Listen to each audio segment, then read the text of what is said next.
Santo Antônio de Pádua está entre os santos mais venerados da Igreja Católica. Muitos o conhecem como o protetor das coisas perdidas ou roubadas, enquanto outros o identificam pelas representações em que aparece carregando o menino Jesus, um lírio, um livro, ou até mesmo todos esses símbolos juntos.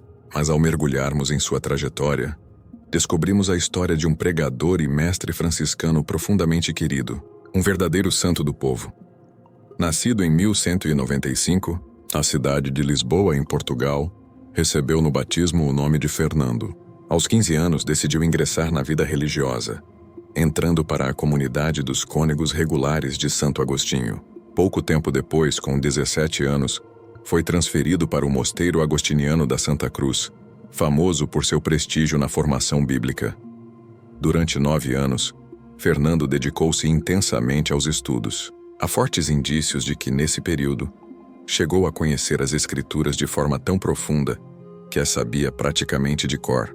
Aos 25 anos, ele se deparou com 5 frades franciscanos que estavam a caminho do Marrocos, na África, conscientes de que poderiam entregar a própria vida como mártires do Evangelho.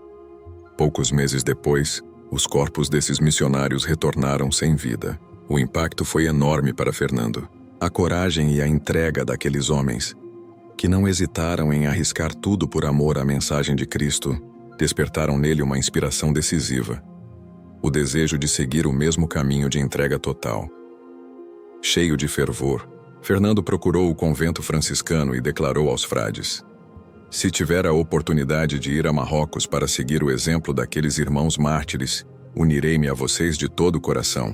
Pouco tempo depois, com a autorização, ainda que relutante, de seu superior agostiniano, ele ingressou na ordem dos frades menores e passou a ser chamado de Antônio. A escolha do novo nome não foi por acaso. Tratava-se de uma homenagem a Santo Antão do Deserto, monge do século IV, cuja memória estava ligada ao eremitério franciscano onde foi recebido.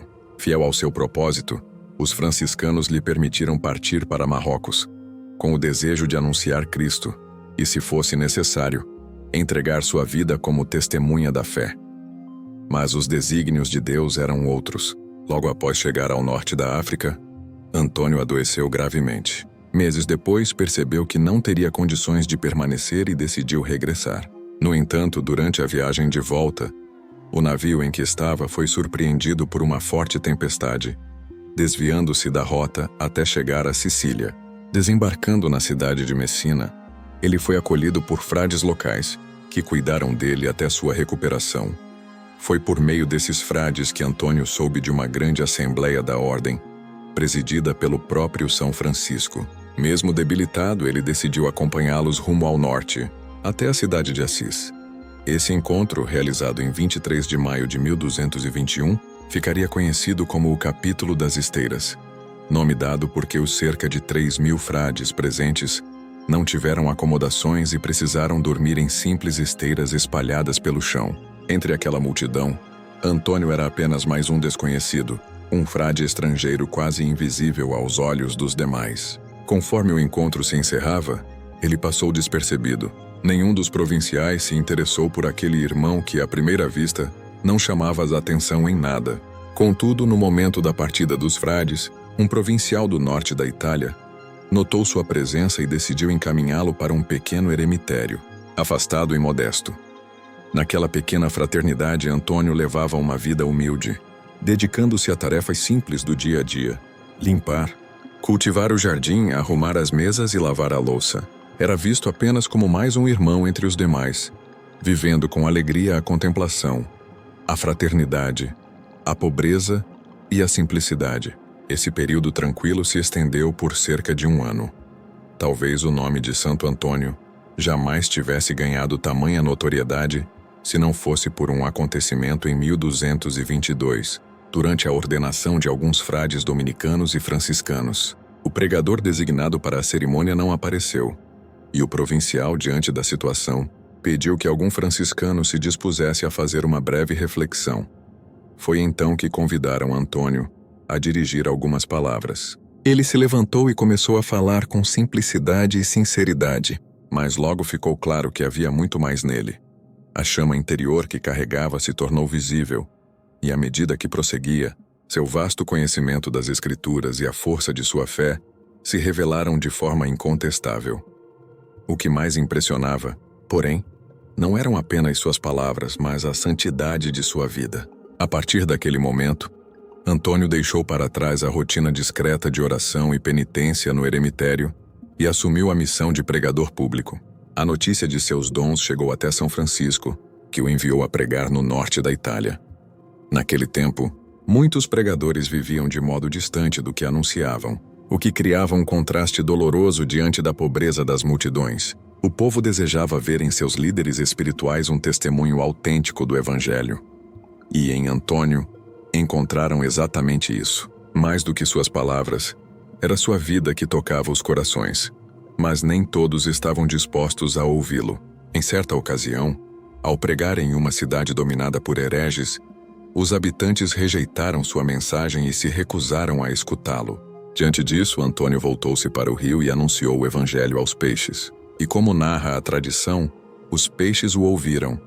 Um verdadeiro milagre. À medida que seguia pregando ao povo e instruindo os frades, Antônio assumiu também maiores responsabilidades dentro da ordem. Em 1226, foi designado como superior provincial do norte da Itália. Ainda assim, fiel ao seu espírito de oração, encontrava momentos de recolhimento e contemplação em um pequeno eremitério. Na Páscoa de 1228, aos 33 anos estando em Roma, teve a oportunidade de conhecer o Papa Gregório IX, amigo próximo e conselheiro de São Francisco de Assis. Já bastante conhecido, Antônio foi convidado a pregar diante do pontífice. Falou com a mesma humildade de sempre, mas o impacto de suas palavras foi tão marcante que muitos afirmaram ter presenciado algo comparável ao milagre do primeiro Pentecostes. Mais tarde, Antônio estabeleceu-se em Pádua, no norte da Itália. Situada a oeste de Veneza, a cidade já era, naquela época, um importante centro de saber, reconhecida especialmente por sua universidade dedicada ao estudo do direito civil e eclesiástico em Pádua. Antônio realizou suas duas mais célebres séries de sermões de Quaresma. As multidões eram tão imensas, chegando a cerca de 30.000 pessoas, que nenhuma igreja conseguia comportá-las. Por isso, muitas vezes, ele pregava em praças ou em amplos campos abertos, onde mais fiéis podiam se reunir. A devoção era tamanha que muitos passavam a noite inteira esperando apenas para ouvi-lo. O entusiasmo popular era tão intenso que Antônio precisou de proteção. Havia quem levasse tesouras escondidas, na esperança de cortar um pedaço de seu hábito como relíquia ou lembrança. O esforço imenso que dedicou à pregação durante os 40 dias da Quaresma de 1231 deixou-o completamente debilitado. Após a Páscoa, buscou repouso em uma pequena cidade próxima de Pádua. No entanto, ao perceber que sua hora se aproximava, pediu para retornar à cidade que tanto amava. Infelizmente, seu estado físico não lhe permitiu chegar até lá, e ele acabou parando na vizinha Arcela. Em Arcela, Antônio recebeu os últimos sacramentos e partiu em paz. Tinha apenas 36 anos de idade e pouco mais de uma década de vida franciscana. Quase de imediato, surgiu uma forte devoção em torno de sua memória. No dia 13 de junho de 1231, uma multidão se reuniu para acompanhar seu funeral e venerar seu corpo. Seu túmulo tornou-se, desde então, um lugar de intensa devoção e de incontáveis milagres. Menos de um ano depois, o Papa Gregório IX o canonizou, numa das mais rápidas canonizações já registradas. Séculos mais tarde, em 1946, o Papa Pio XII proclamou Santo Antônio como doutor da Igreja. Hoje, tanto em Lisboa quanto em Pádua e em todo o mundo, ele permanece entre os santos mais amados e venerados da tradição católica. Esperamos que, ao compartilhar a história da vida de nosso amado Santo Antônio, você cresça em seu apreço por ele e por todos os santos. Em comunhão com nosso amigo franciscano, Santo Antônio de Lisboa e de Pádua, que Deus sempre te abençoe.